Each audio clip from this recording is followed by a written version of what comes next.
If you are an off-road enthusiast here in the state of California or take advantage of our off-road parks here in California, the state has figured out another way to take more money out of your pockets. With AB 1613, you are going to have to pay probably around $25 to be able to use OHV Parks or our off-road lands here in California.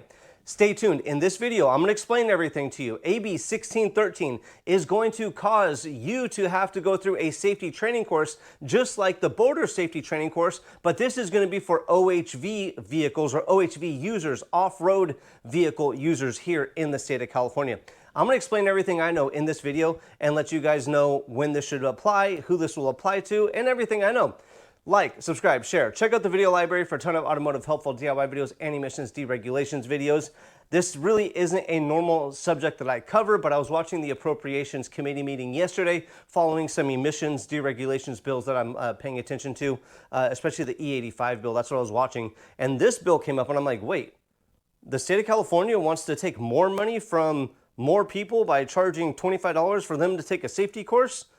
Somebody's got to know about this. I Googled it and it looks like not too many people are talking about this.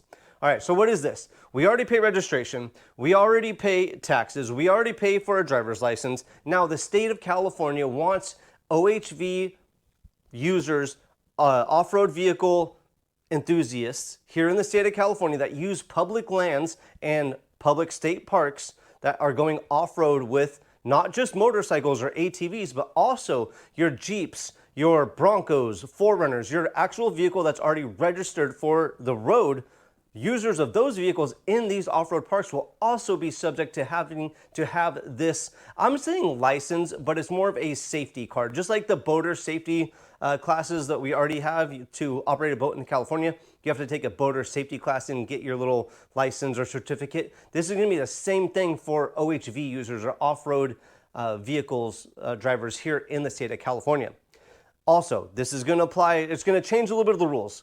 So people that are 15 years and younger will have to be accompanied by an adult that's 16 years or older. I think it's 16, but they say accompanied by an adult when they are operating a OHV in the state of California, other than on private lands. This does not apply to private land. So if you're riding a dirt bike or ATV on your farm or something like that, you will not need to have this safety certificate with you. And also, it's not a certificate you have to have with you. When you pass the safety class, you could either keep it on your phone as long as you could show a police officer or a fish and game warden, something like that, or you could actually print up the physical copy and keep it in you, don't put it in you, on you or in your wallet.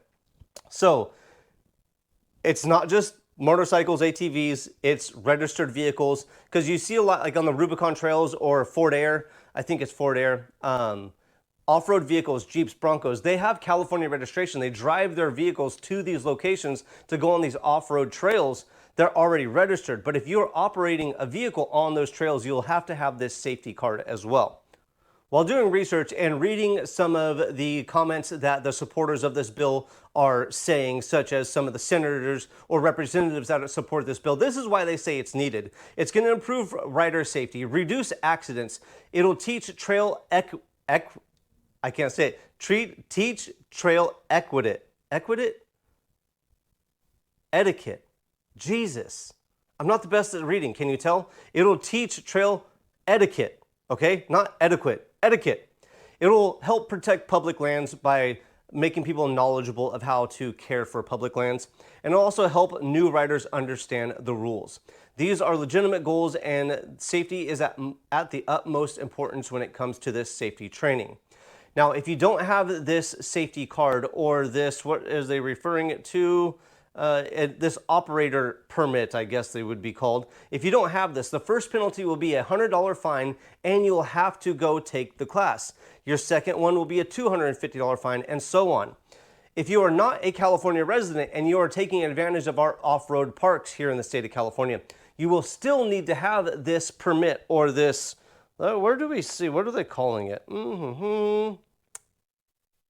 I'm just going to say safety card, because I can't find the name that they're actually going to call this.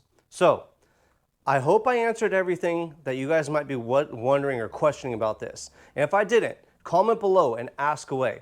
And please Make sure to check out the video library. Again, this isn't a normal subject I cover on my channel, but I like to do my best to give you guys the best information. Like, comment, ask questions, share, tell everybody about Scotties Hobbies, and I will see you guys on the next hopefully helpful video.